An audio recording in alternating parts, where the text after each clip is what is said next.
Good morning. Welcome back to the Retired Guy's Garage.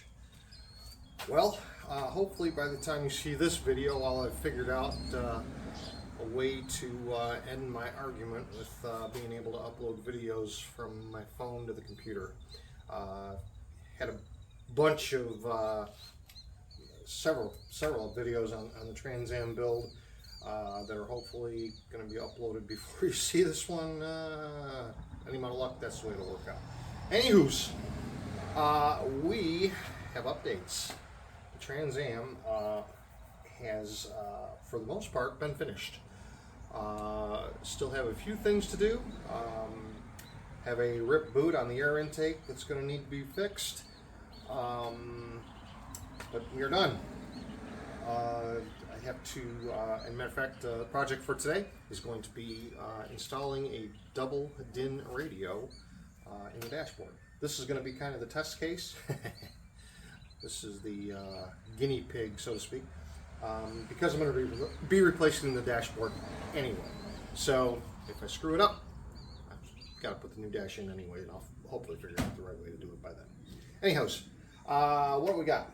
I'm going to turn you around here in just a second, show you what we did, kind of recap what we did, what I did, and tell you what I've got left. So give me just a second and let me put you on pause, and we'll get you turned around and show you the engine improvement.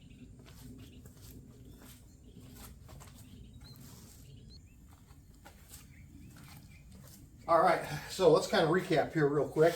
What did we do to this poor car? This car has been through a lot over the past 18 months. And I've said it before, I'll say it again. I'm sad to say that it took me that long to do this, but life got in the way. And I apologize in advance. I didn't video a lot of it, a lot of the final push to get it finished, because I had a lot of stuff going on with work, and I was out of town a lot. And my self-imposed deadline of the end of September for having this car running and driving was coming up quickly, and I just didn't have time to finish filming the end of the project. So, but we have cold case radiator in, 4-core aluminum radiator, replaced all the seals on the front of the motor, the crank seal, distributor seal, and the water pump seal.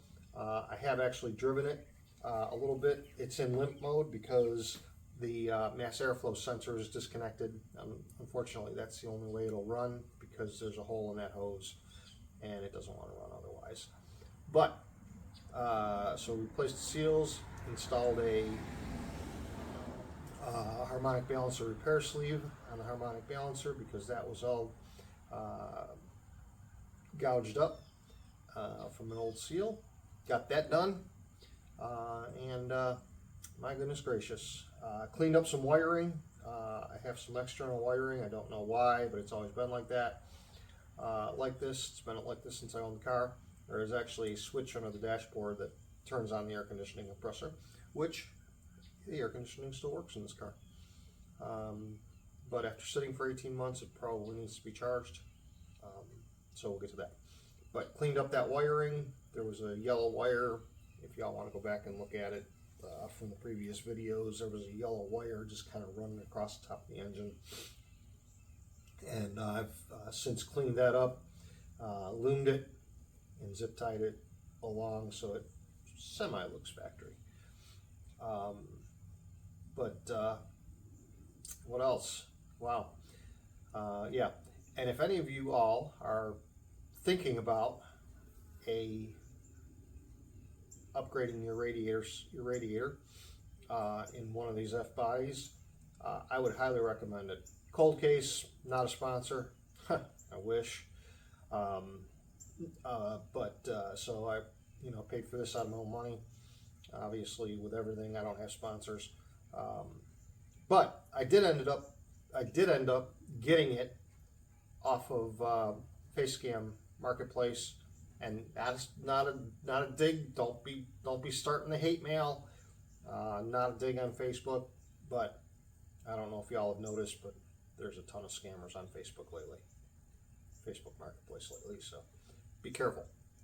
I will repeat one of my favorite sayings: that I say all the time, and that's all I'm going to say about it. If it sounds too good to be true, probably is. This one, however, was not. I got a brand new in the box cold case 4-core aluminum radiator for this car off of Facebook and Marketplace, and I think I gave $150 for it. And I know they're well over $300 new. So this was brand new in the box.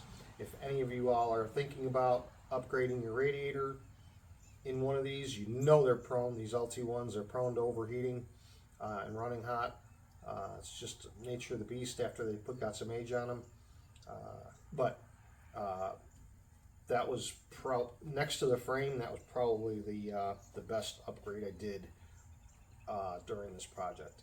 I will say, while we're here and talking about it, it is much thicker than the old Raider, about twice as thick this way. So you are going to have to be vigilant in how you put it in. I have the original bracketry holding it in right now. I may change that down the road. I may build some custom brackets, and I have a aftermarket air intake coming for it. Should be here next week. So with that being said, yes, cleaned up wiring underneath. Patience is your friend when you're putting this radiator in. I'm telling you, it's a bear. I'm not gonna lie. That was probably almost an all-day project just getting that radiator put in. But well worth it. Car's running. I think I've got the cooling fan set. I've never been I've not been a fan of the cooling system in this car. They're notorious for overheating, like I said, running hot, like I said. So I have an aftermarket fan controller in it that I installed a few years back, and I think I've got it set around 160 right now for the fans to come on, which is probably a little bit too cold. I should probably bump that up to around 170, 180, but it has a 160-degree thermostat in it, so that's why I have the fans coming out at 160 as well. So anyway, another video down the road, we'll get that fan new cold air intake put in.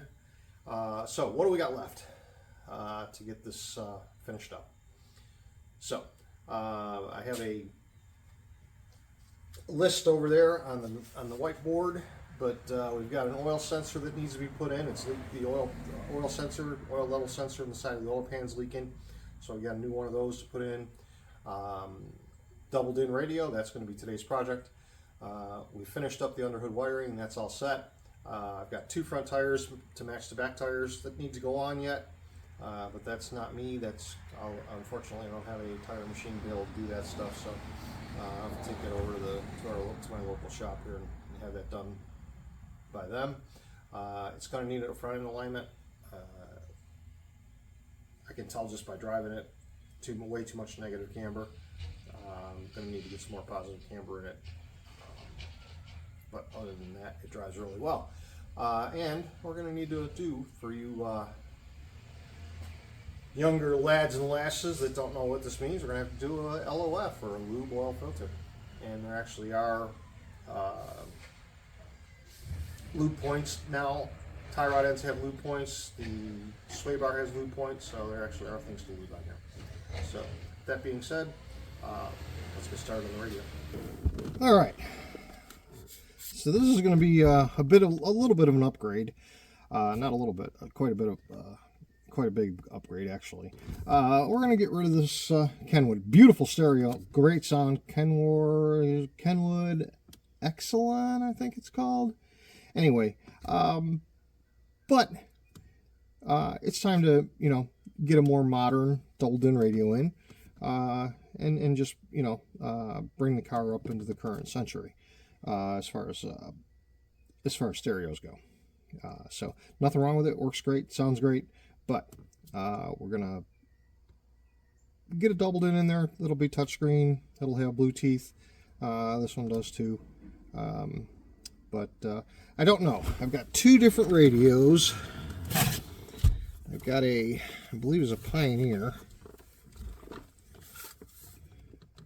yes, I have a Pioneer here that I may use, which is a little older, but it is a Pioneer. And then I also have one that I took out of the truck many moons ago before I put the monstrosity in the truck. And one of the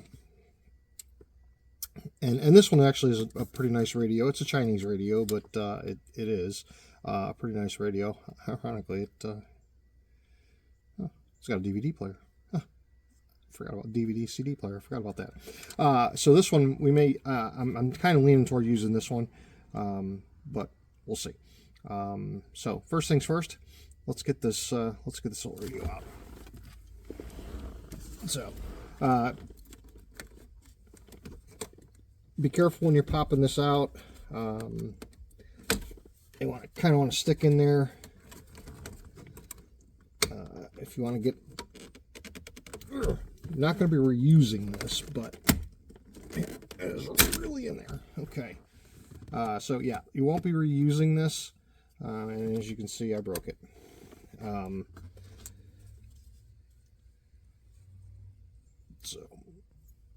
Like I said, be careful. There's trim tools that you can use to take these out with, and you will probably avoid doing that. So, and then let's see. There's some 7mm bolts that are going to have to come out, and you're also going to have to loosen the AC control as well. So, let me go grab a socket and be right back. Okay, we have learned things. Other radio, it's going to be just a little bit too big. I didn't like the way it fit. So we're not going to use that one. We're going to use the Jensen. I'm sorry, the Pioneer.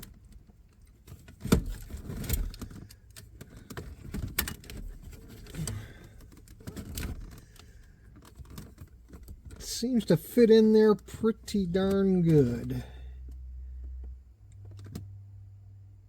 I have a feeling, though, that we're going to have to trim. Going to have to trim the faceplate. Not something I really wanted to do, but I feel pretty confident that that's going to have to happen. So, that being said, other thing we've learned, too hot to have the extra shirt on today. Today's definitely a t-shirt day. Wow, it's muggy. Holy cow. So, let's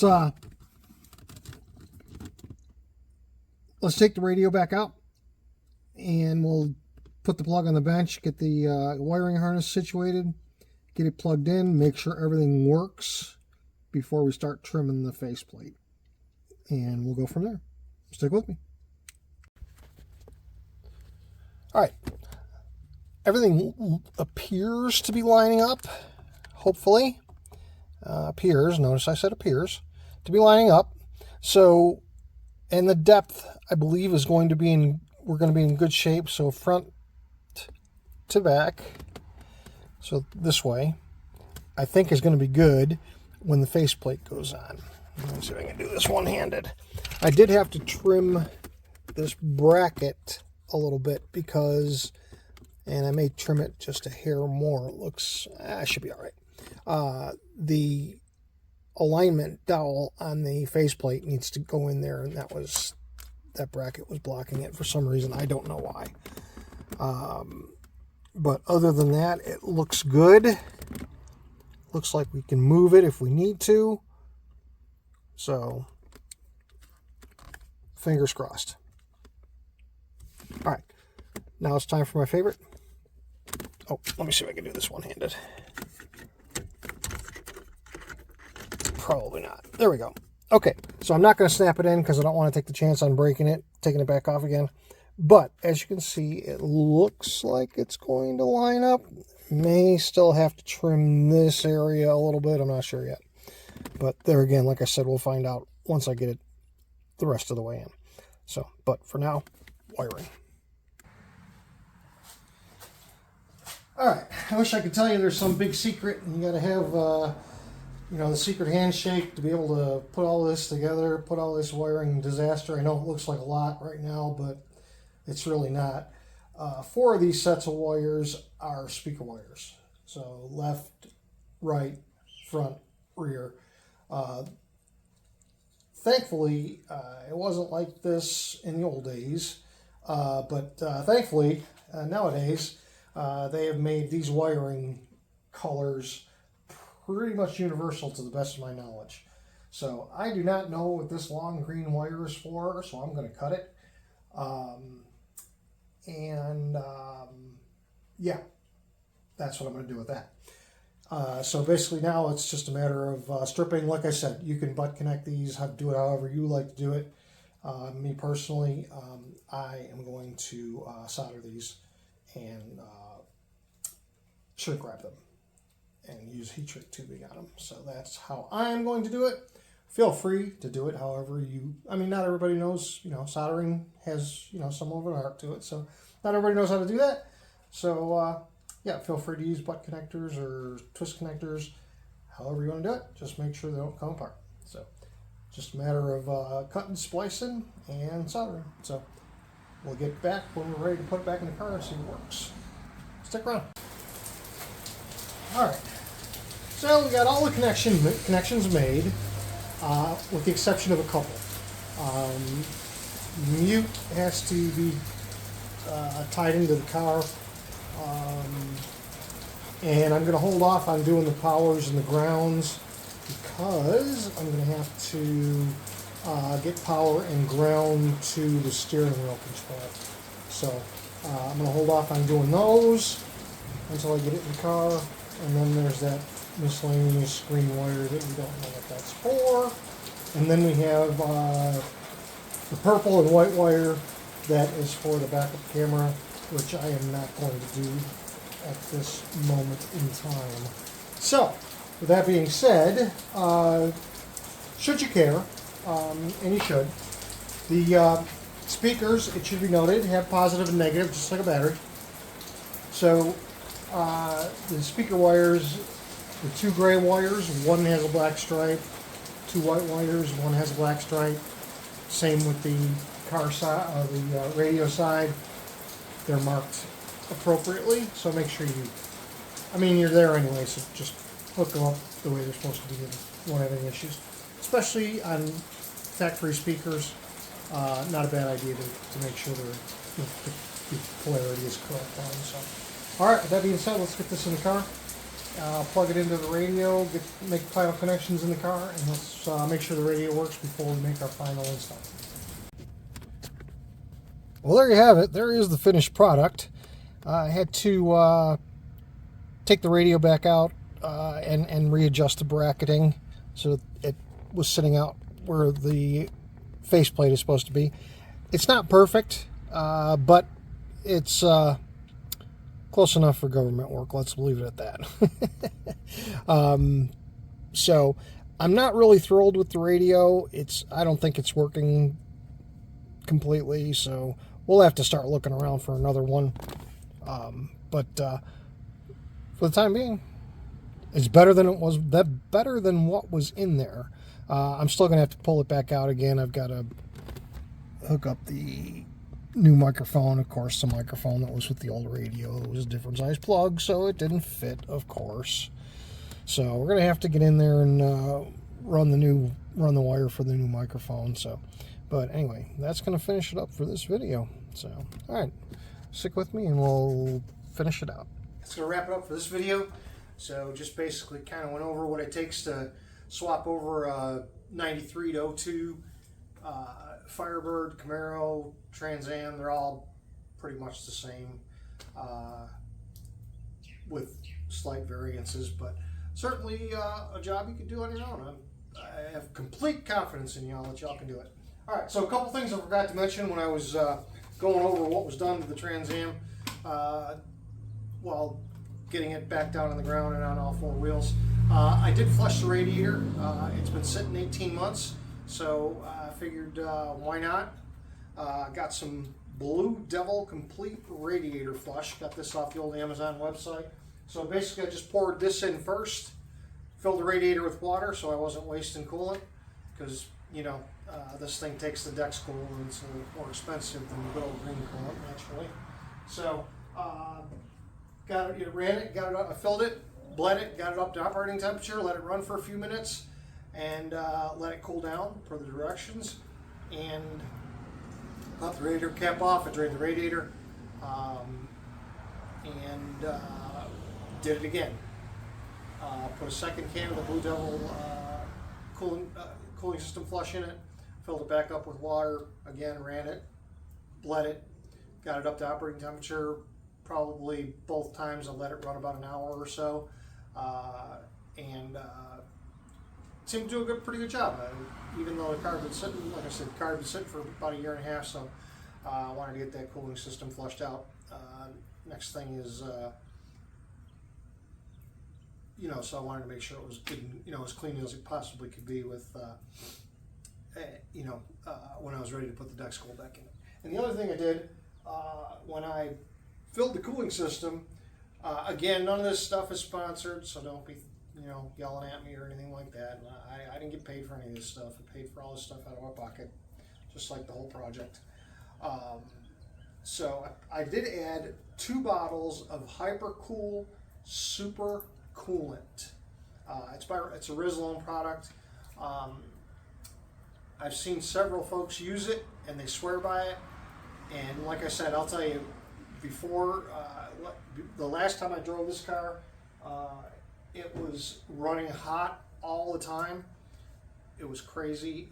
Even with the fans coming on at 160, I couldn't keep the thing cool in the hot weather, especially with the AC on. So what I did was I dropped, again, I flushed it, drained it the second time, let it sit overnight so that it was good and empty. I poured 2 bottles of this in the radiator first, and then filled it up with Dexcool. And like I said, this car is running with the air conditioning on at 160. So, on a car that I was having a lot of trouble with running warm. So, is this what did the trick? Did the combination of flushing the radiator twice, the 4-core aluminum cold case radiator, and dropping a couple of bottles of this stuff in there, I think it did the trick. So I'm real happy. As soon as the new air intake system gets here, we'll do a video on that. Hopefully I'll have figured out my issues with being able to upload videos to my computer. I'm hoping. Well, you'll know because you'll have seen the videos before this one. So, ton of video on the Trans Am, even though I kind of fell off the wagon toward the end of the project because I really wanted to hit that end of September deadline, and I just didn't want to take the time to film and to video and do all that. I wanted to get the car done, so I'm glad I did. So I did go ahead and degrease the engine, the top side. Don't forget, I replaced all those seals on the front of the engine, which were leaking severely. And you'll see a bunch of videos on YouTube about replacing the distributor shaft oil seal. So, and I'll tell you this, and people will tell you, oh, you can use a 12 millimeter socket, and you can use this, and you can use that, and whatever. Well, hello. But I'll tell you, and if you go to Advanced Auto Parts or any of those stores, I mean, the tool you need is $50 or $60. The factory Delco tool, about $100. I found this one on the old Amazon website. Not gonna lie, it required a bit of fixing. Had to drill out the center hole just a little bit. It fit on the front of the shaft, but it didn't fit over the splines. So just wallered that out a little bit with a drill bit, and it slid right over, and that seal popped right on like there was no tomorrow. Plenty of grease, plenty of silicone spray, and it slid right over. So this was on the old Amazon website. It was less than $9. It's plastic, cheap as hell, but it got the job done. And you can get the timing timing cover set off the Amazon website anyway. Of course, I'll drop links to as many of the parts as I can down below, but there's a ton of them. Might try to do it at the end of the video. Let's see. We'll see how it goes. Anyway, $9, less than $9 on the Amazon website. Did the job just perfect. Super pleased. Next thing I've got to do, having trouble getting the thing up in the air out in the driveway, because don't forget when I did the front end, those Bilstein's coilovers had Beltec lowering springs on them, so the front end of this thing is sitting down pretty good. So I'm gonna have to get it out in the driveway, get the jack out, jack underneath, jack it up, put it up on jack stands. Then I want to degrease and pressure wash the bottom side, but I won't do that until after I change that oil level sensor, so that it doesn't leak all over the place. But anyway, that's going to do it for this one. You know what to do. Like, subscribe, comment, anything you've done differently with the stereo, specifically on this video with the stereo install, or things you've done differently or if you've done one of these. Let me know if you would have done something differently or you liked the way I did it. So as always, I'll take the I'll take the comments, good, bad, and indifferent. So appreciate you watching. Thank you so much. It means more than you'll ever know. And hell, I can't wait to see you on the next one. Hopefully I'll be more a little bit better about getting videos out. So anyway, appreciate it. Like I said, appreciate it more than you'll ever know. And y'all be safe. Take care, and we'll see you on the next one. Bye for now.